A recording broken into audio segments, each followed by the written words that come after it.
both born in the old country. My grandmother and grandfather came over in 1903 from Holland. My dad was 3 years old.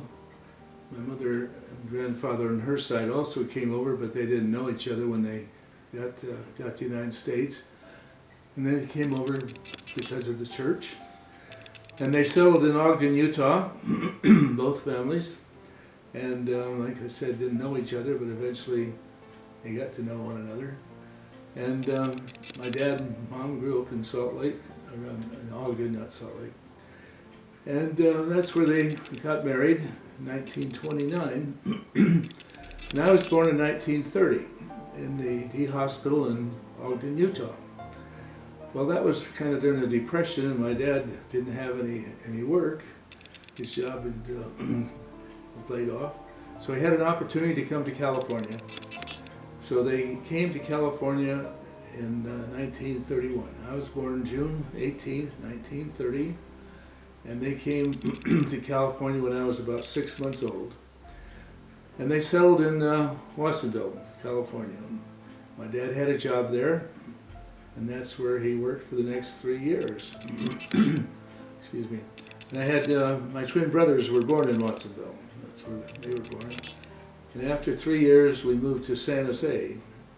And my dad had a job here also.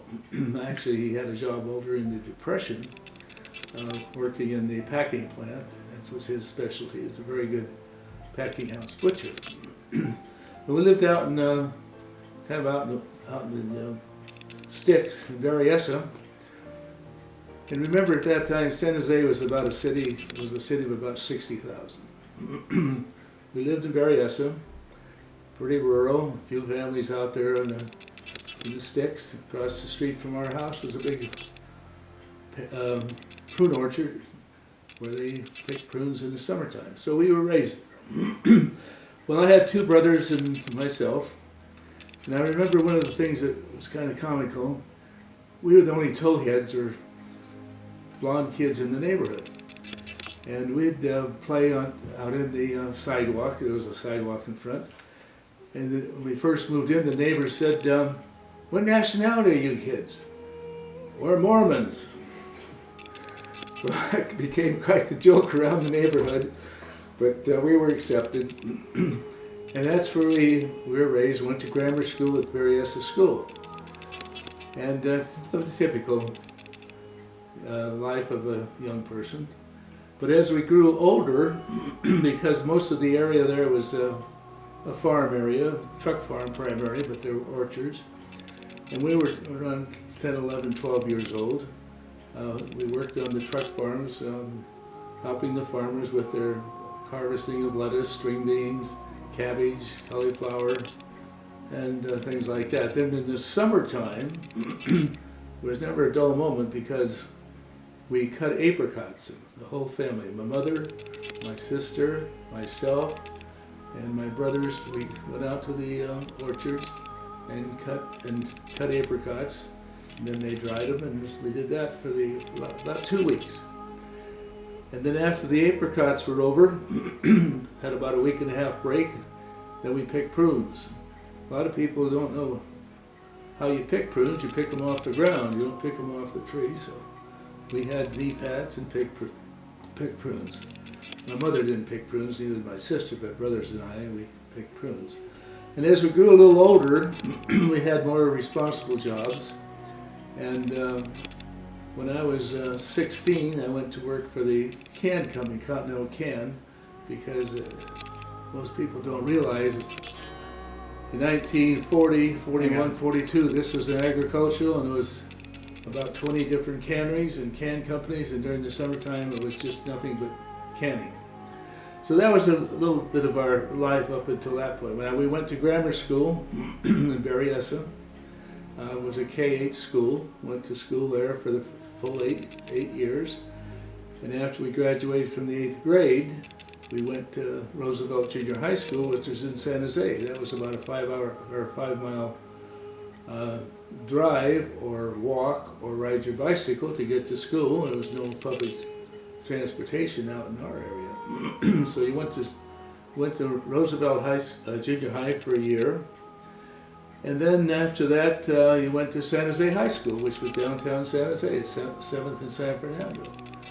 So from our house to the high school was about a 7-mile ride primarily, but we did have opportunity of riding our bikes to about halfway, partway, and then catching the city bus and going into school. So that was a little bit of our background, our education. All myself and the 2 brothers that were born in Watsonville, and I had one brother that was born here in San Jose, Howard, and Arlene, my sister, was also born in San Jose. So that's a little bit of our early life in San Jose.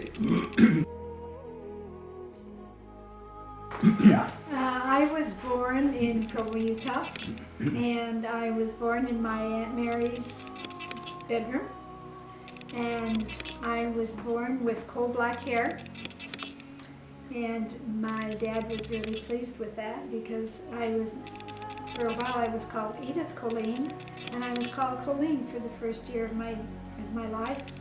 And then I had an aunt that lived right next to us, and she had a daughter, and so she named her Colleen. So there were going to be 2 Colleen Taylors. So then I was fortunate enough to get the name of Edith. And so from then on I was called Edith, and I go by Edie now because I don't like the name of Edith. And it was after my aunt and my dad's favorite sister. And so he was always very pleased that I was named Edith. I do not have the background like Norm does because I don't remember much of my background. I guess I was not, I didn't do a lot of things like he did. And so I went to Franklin. First of all, I went to Timpanogos School for 1 year in kindergarten. And then I went to Franklin School, grade school, and then I went to Dixon Junior High School. Aunt Mary and Aunt Leah were the 2 aunts that we were the closest to because they lived in Provo. And then my mother was very quiet. She was only about 5'2", and all her sisters were small people. And I grew up to be, on my dad's side, taller, and I always felt like I was huge when I would get around my mother's family. And so they would always tell my sister that how sweet she was, and then they'd say, "Oh, you're a nice, you're a nice daughter, you're a nice girl," and I always felt like, well, I'd like to be sweet too.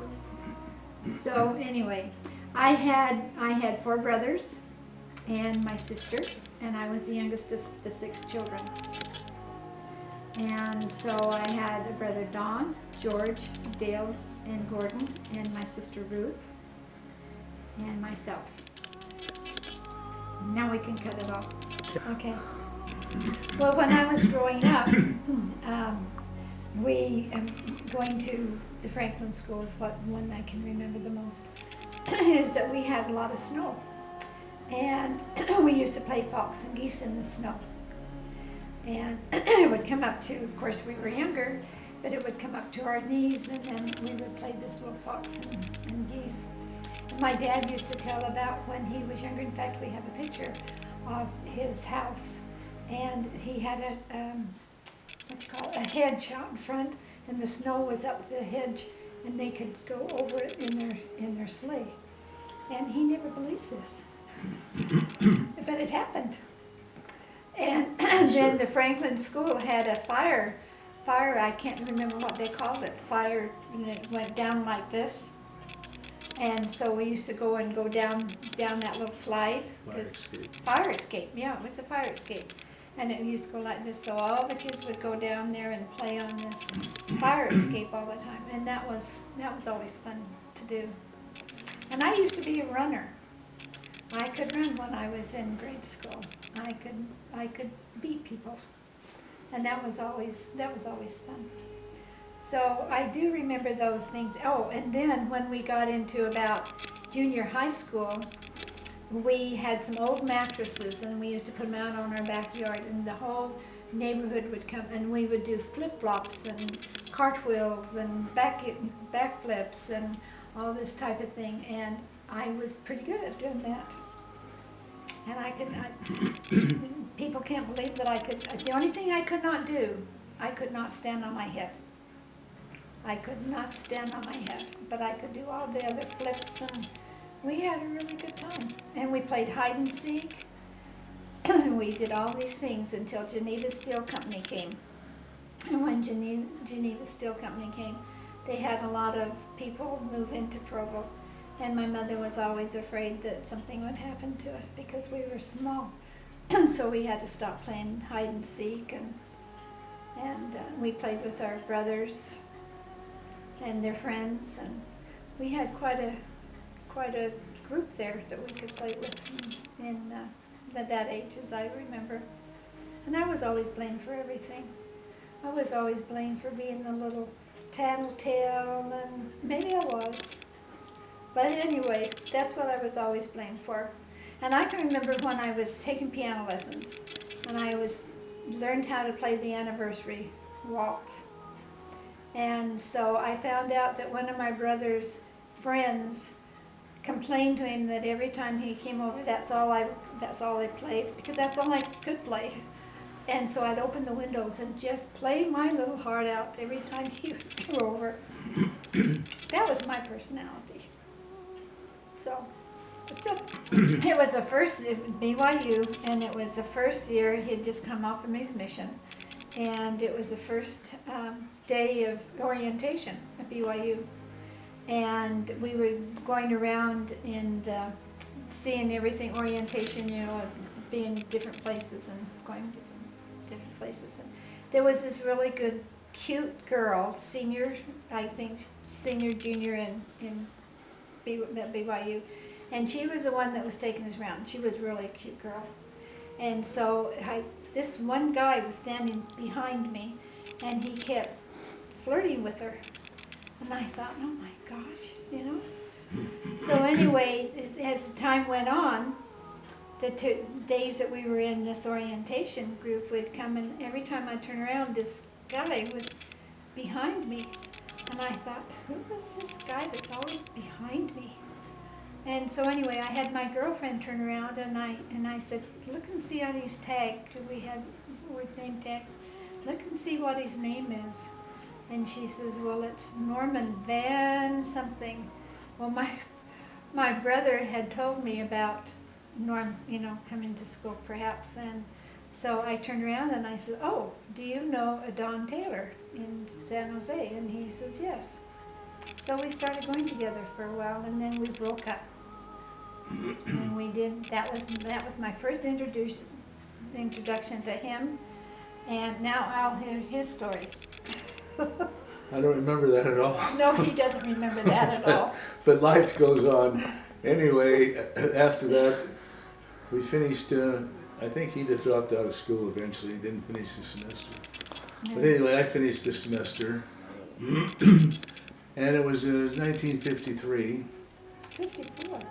No, it was 1953. Oh, you're right. And the Korean War was over, and I knew that my number was coming up to be drafted.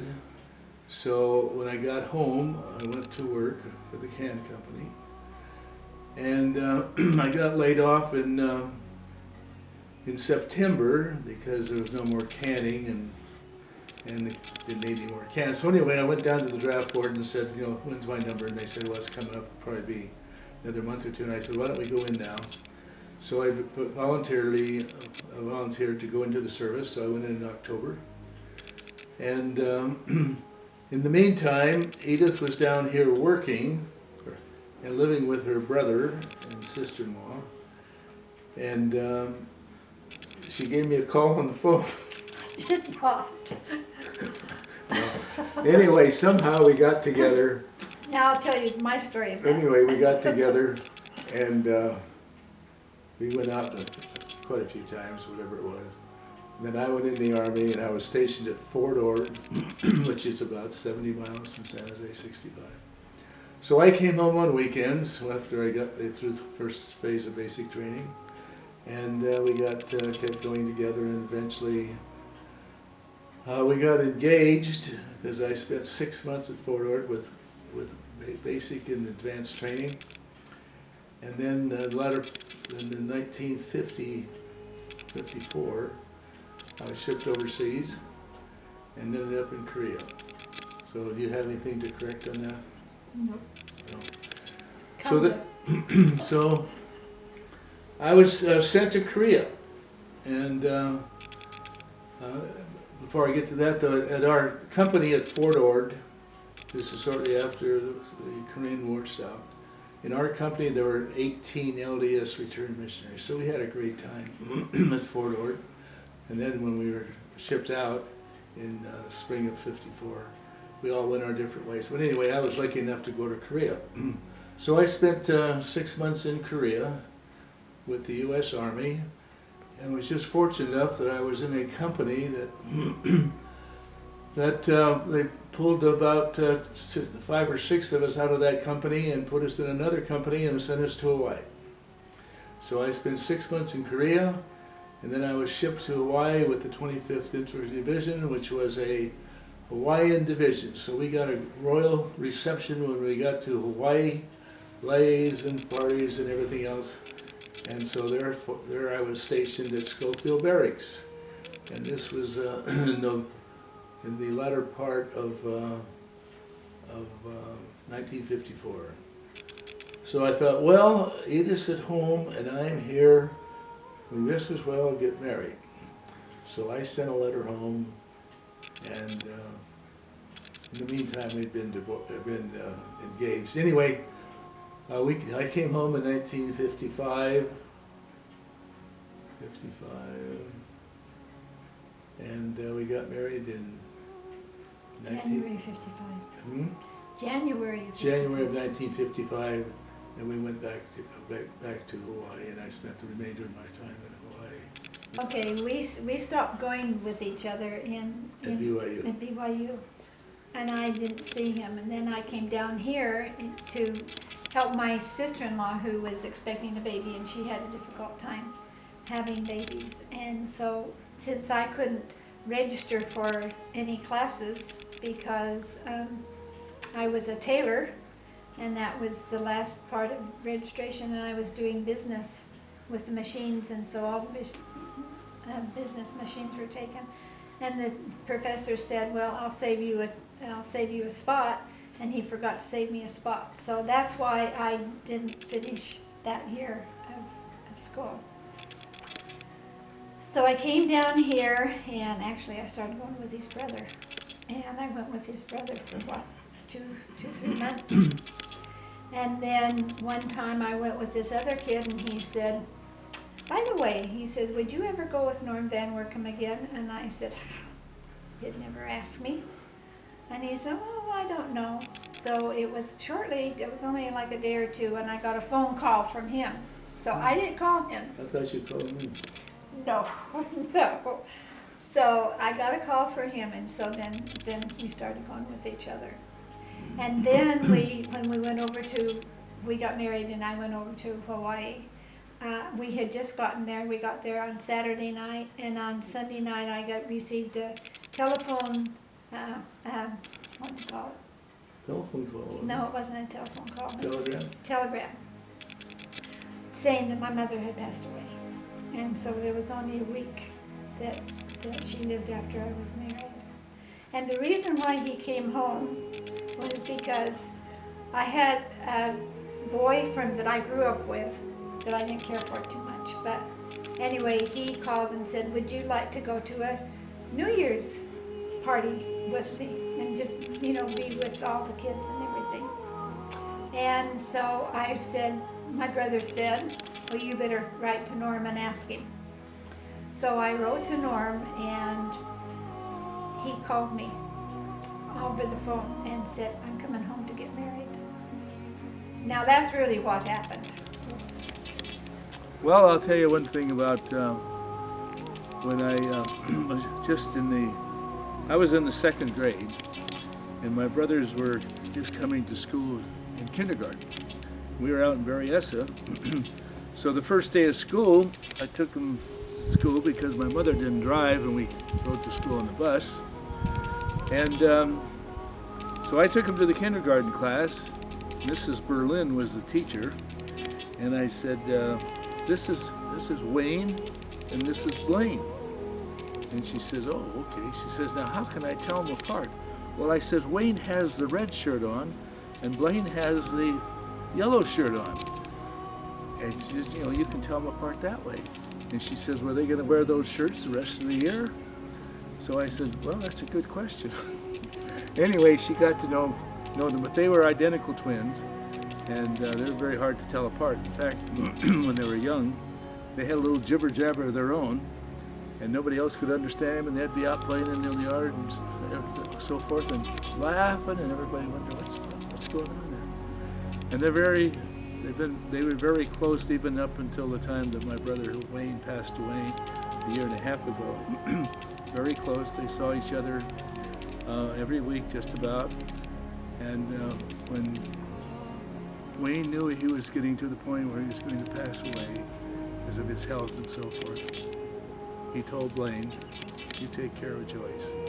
And I'll have to say that Blaine has visited with Joyce nearly every week since he passed away in 2013. Very, very committed to that agreement that he made with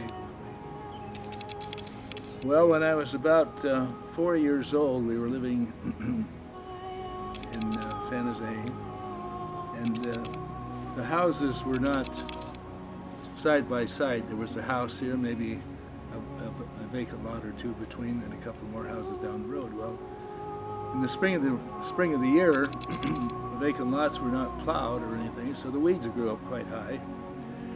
And evidently, I had some matches, and I went over by one of the vacant lots. It's about just about 100 yards from our house, and was playing with the matches, and the vacant lot caught on fire. So there weren't too many fire departments around, but eventually I was scared to death, so I went home, and we had a basement in the house, and in the basement we had a buggy, as the story goes, my dad tells me. And I had started a fire and went down the basement and got in the buggy and was down there hiding, and they were looking all over the neighborhood for me. Eventually they looked in the basement, and there was the buggy. Fortunately, no houses were damaged, but the vacant lot did burn all of the weeds down. And it's quite a scene, as I'm told by my dad, in the neighborhood. So I don't play with matches anymore. Okay. Anyway, that was one of the experiences, and we had a lot of fun when we were young. We lived near a creek, and we had what I call a monkey tree, and we had branches from here to there and everywhere, and all the kids in the neighborhood would go and play in the monkey tree. It was on the bank of the Penitencia Creek.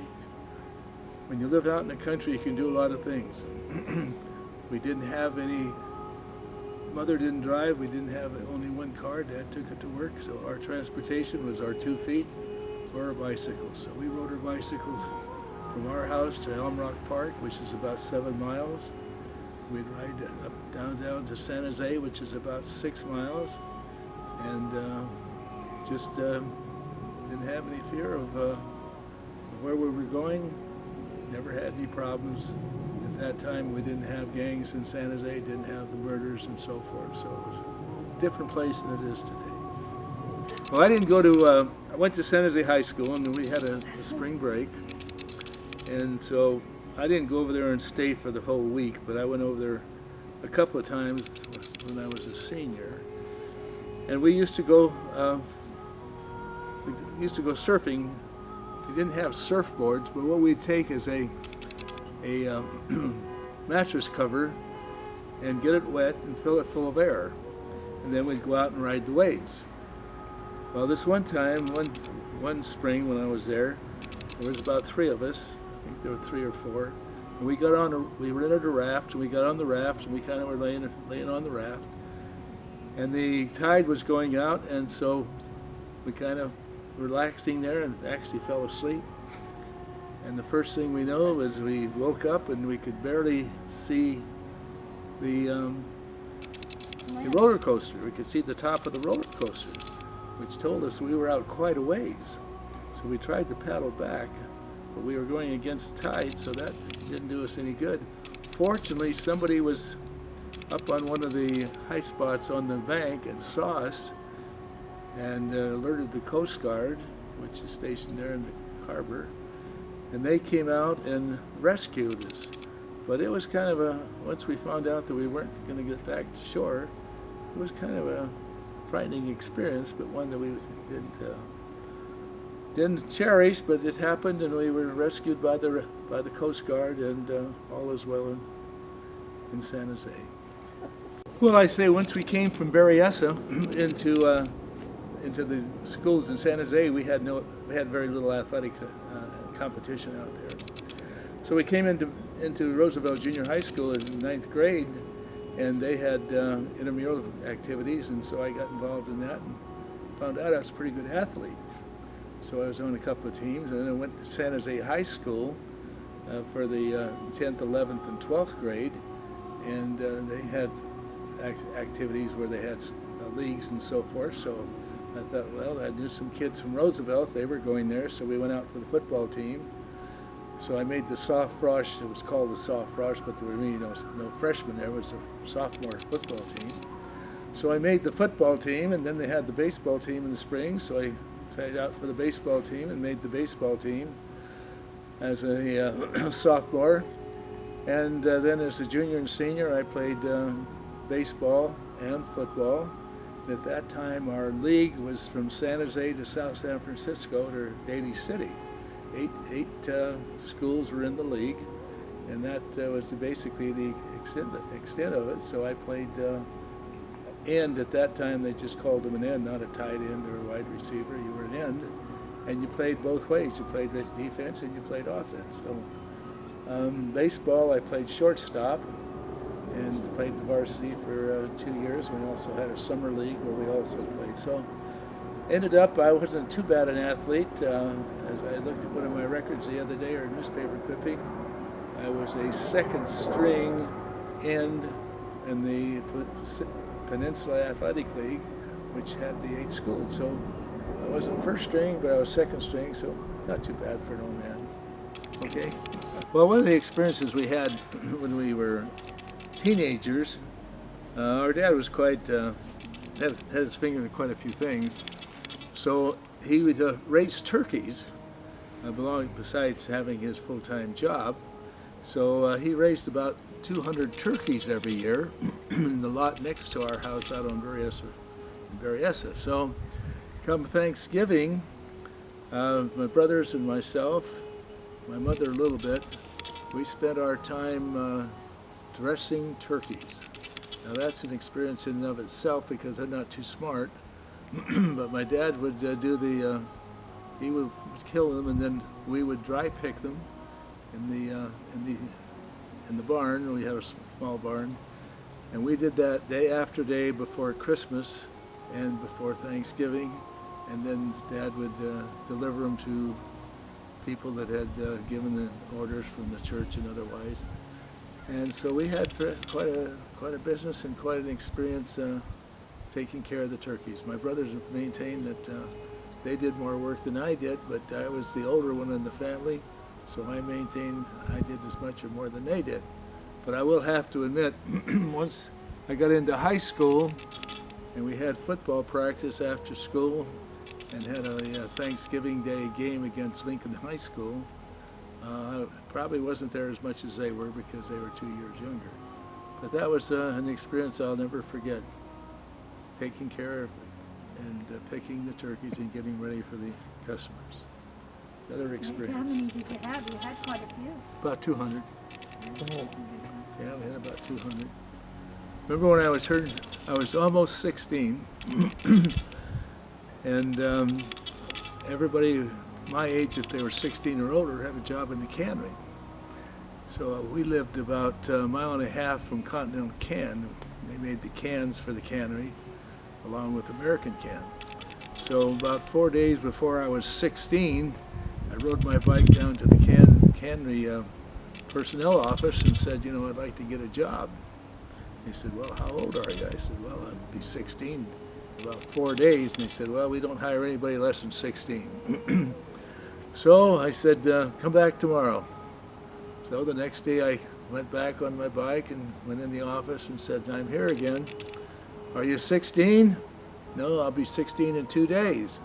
Well, come back when you're 16. So third time I went back, I was 16. And the gal there said, we're tired of seeing you.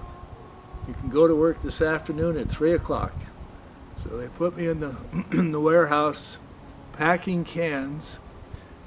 And the way it worked is the cans came off of a conveyor, and there were 2 people taking the cans and putting them in bags. And they had a fork, and they were number 2.5 cans for fruit. And they'd take that fork and put them in the bag. And then they'd put one layer, then they'd put a sheet of paper, and then they'd put another layer of cans, about 4 or 5 layers. And when the bag got full, it was a dumpster, so it'd go back and be straight.